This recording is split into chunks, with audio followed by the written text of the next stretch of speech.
Hi everyone สบายดีทุกคนในคลิปวิดีโอนี้ครูตุ้ยจะมาแบ่งปันบทเรียนเกี่ยวกับการบอกเวลาในภาษาอังกฤษการบอกเวลาในภาษาอังกฤษหัวข้อภาษาอังกฤษเฮาก็อ่านว่า telling the time in English telling the time in English ตัวหนังสือนี้ถ้าผู้ใดสนใจก็เซตไทม์เป็นพิเศษแล้วครูตุ้ยสิอธิบายรายละเอียดให้เว้าเรื่องการบอกเวลาในภาษาอังกฤษมีบทเรียนคำถามคำตอบและบทเรียนอื่นๆคือใดนั้นเอาไปเรียนรู้พร้อมกันเลย clock โมงตั้งหรือโมงแขวนฟ้าโมงตั้งหรือโมงแขวนฟ้า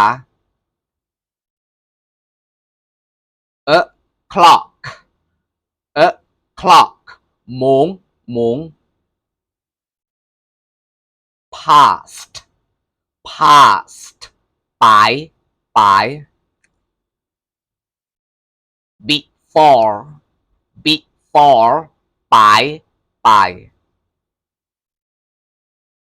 a quarter past ปาย15 a quarter before ปาย15จะมีอยู่2คำ half past ครึ่ง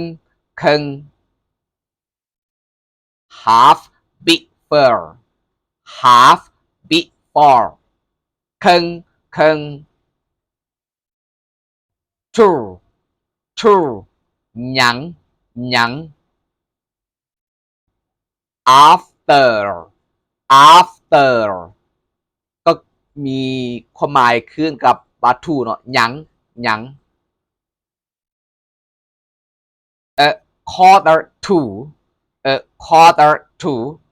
หยัง15 a quarter after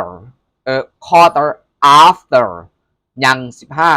15บัดนี้เฮามาตั้งคำถามการตั้งคำถามเกี่ยวกับเวลานี่ก็มีหลายคำถามเนาะก็คือไปเรียนอ่านเรียนรู้พร้อมกันเลย What time is it What time is it จักโมงแล้ว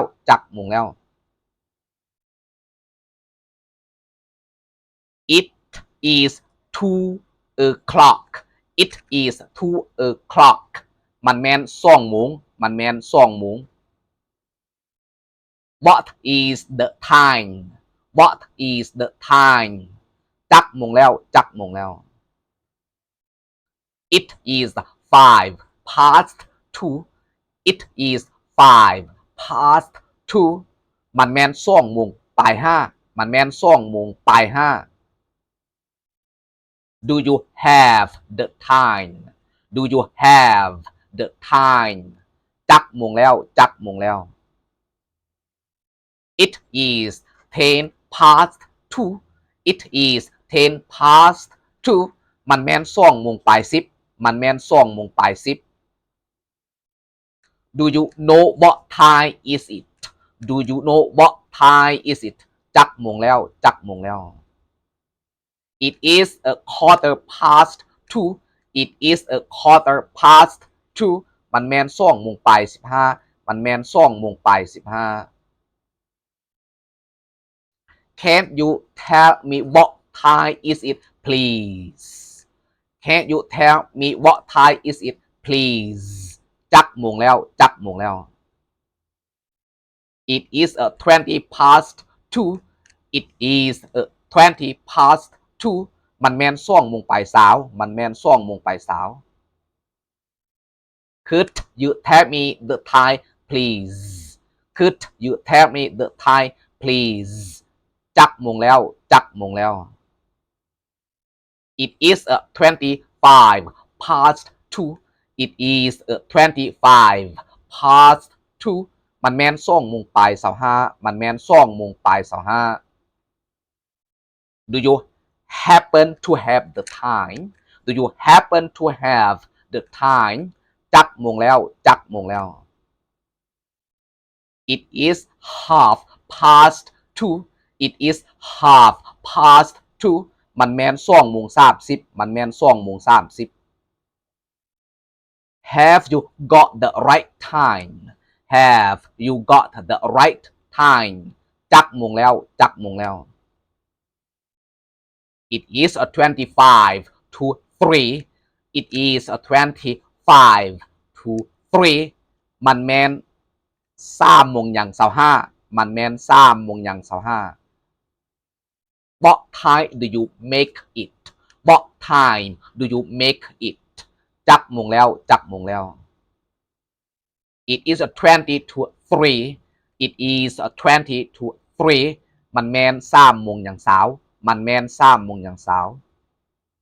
What time is it What time is it จักโมงแล้ว It is a quarter to 3 It is a quarter to 3มันแม่น3:15มันแม่น3:15 What is the time What is the time จักโมงแล้ว It is a 10 to 3 It is a 10 to 3มันแม่น3:10มันแม่น3:10 What time do you make it What time do you make it จักโมงแล้ว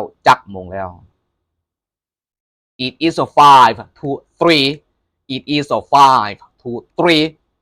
มันแม่น3:25มันแม่น3:25ถ้าว่าคลิปวิดีโอนี้หากเป็นประโยชน์แก่ผู้ที่ยังบ่ทันมีพื้นฐานในการเรียนภาษาอังกฤษมาก่อนกรุณากดไลค์กดแชร์กดกระดิ่งกด Subscribe ให้ครูตุ้ยในช่องทาง TikTok Facebook YouTube เพื่อเป็นกำลังใจให้ครูตุ้ยสร้างคลิปวิดีโอใหม่ๆออกมารับใช้ผู้เรียน Thank you very much